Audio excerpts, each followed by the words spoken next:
Para entender melhor tudo que envolve as mudanças nessa medida, que deve ser votada ainda hoje ou amanhã de manhã, a gente conversa agora com o Gabriel Barros, economista-chefe da ARX Investimentos. Gabriel, seja bem-vindo ao Bastidores CNN. Gabriel, você vê com preocupação a desidratação da medida? Bom, obrigado pelo convite, Olívio. Sempre um prazer conversar com vocês.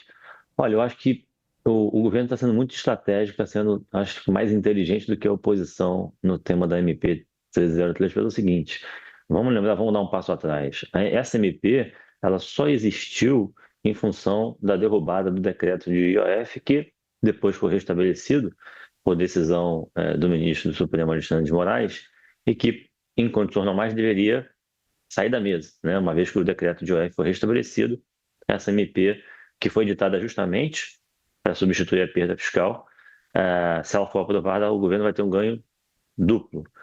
E além desse ponto, o governo está sendo muito inteligente porque ele está resistindo a essas desidratações, mas o que fica, por exemplo, na parte da tributação de rendimentos financeiros, os 17,5% de tributação, diferente do que a equipe econômica vem dizendo que é neutro, na verdade não é neutro, né? Isso vai entregar uma arrecadação que no projeto, né, na MP, é zero, o governo argumenta que é neutro, então o ganho é zero, na verdade o ganho é muito substancial, estamos falando de dezenas de bilhões de reais, e além disso, o ganho com as compensações tributárias também é na casa de dezenas de bilhões de reais e está, na nossa avaliação aqui na ARX, subestimado na MP. Então, apesar das desidratações, que sempre preocupam, né, qualquer projeto que foi enviado com tanta gordura, que acho que o governo, se passar do jeito que está, vai ter pelo menos 30, 40 bi de receita para o ano que vem.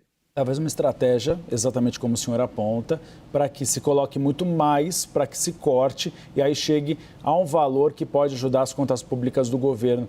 Gostaria que o senhor olhasse agora para a questão da geração, enfim, de novos impostos, aumento da carga tributária. Não seria o ideal. O ideal seria o corte de custos e gastos da própria máquina pública. O senhor tem visto que o Ministério da Fazenda tem deixado a desejar nessa área? Infelizmente, sim, Uribe. Na parte de combater distorções do sistema tributário, a gente sempre foi a favor e continuará sendo a favor de corrigir distorções tributárias. Mas o que o Ministério da Fazenda vem fazendo, na verdade, é aumentar as distorções, né?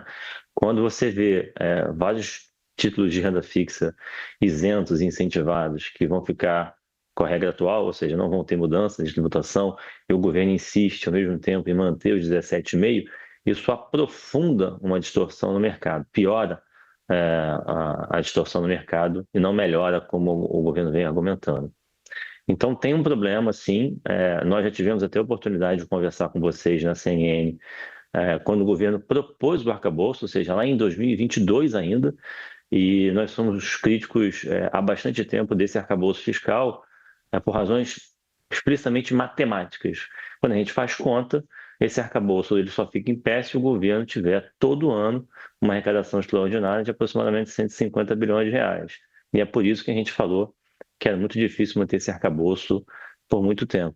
Essas medidas de aumento de arrecadação, como você bem colocou, infelizmente elas vão continuar porque o governo não tem nenhuma estratégia para cortar despesa, né? Nem mesmo o mato alto, né, que eu gosto de dizer, medidas de combate a fraudes, que são enormes, o governo consegue resultado. Então, a estratégia ela é unilateral, é aumentar a carga tributária. Não tem absolutamente nada pelo lado da despesa, infelizmente. Gabriel, e quais seriam os gastos federais que vocês veem como aqueles que poderiam ser cortados? Benefícios sociais ou outros gastos, no caso, que movem hoje a máquina pública? Vamos lá, tem vários gastos que podem ser aprimorados e, na verdade, assim, é reduzir a velocidade de crescimento da despesa. Corte mesmo na carne é muito difícil do governo fazer. Se a gente só reduzir a velocidade de crescimento, a gente já consegue entregar uma perspectiva de solvência fiscal melhor. E aí a lista é muito grande, né, para mostrar que tem muita opção. A reforma administrativa, né, que reestrutura cargos e salários no serviço público, é um tema que está super maduro. Desde 2017 a gente debate isso. O Banco Mundial fez um relatório que ficou super famoso, por um ajuste justo, que você concilia responsabilidade fiscal com responsabilidade social. Então é muito evidente que tem que ser feita uma reestruturação de cargos e salários, inclusive no judiciário. Além disso, o governo, como a gente falou, na parte de políticas sociais, tem uma sobreposição enorme, tem muita fraude, é muito mal desenhada a política social no Brasil e a gente gasta muito dinheiro e entrega muito pouco resultado. Então também precisa ser atacado, melhorar o desenho das políticas sociais. Na parte de saúde e educação, a gente também tem problema, a gente coloca cada vez mais dinheiro em saúde e educação e o resultado na ponta não melhora. Então, é uma alocação incompetente, né, ineficiente de recursos. Então, precisa mexer também na vinculação de gastos com saúde e educação. Enfim, e a lista é grande, a lista não para por aí. Então, tem muita coisa para ser feita. O governo tem várias opções, mas, infelizmente, foi feita uma opção por atacar unilateralmente o lado da arrecadação e a despesa ela continua sendo inchada, né? Continua tendo um crescimento ano após ano e essa conta vai chegar em 27, vai ficar bastante caro arrumar as contas públicas do país. Esse é um ponto importante, porque quando a gente conversa com aliados de Tarcísio de Freitas, ele faz essa queixa.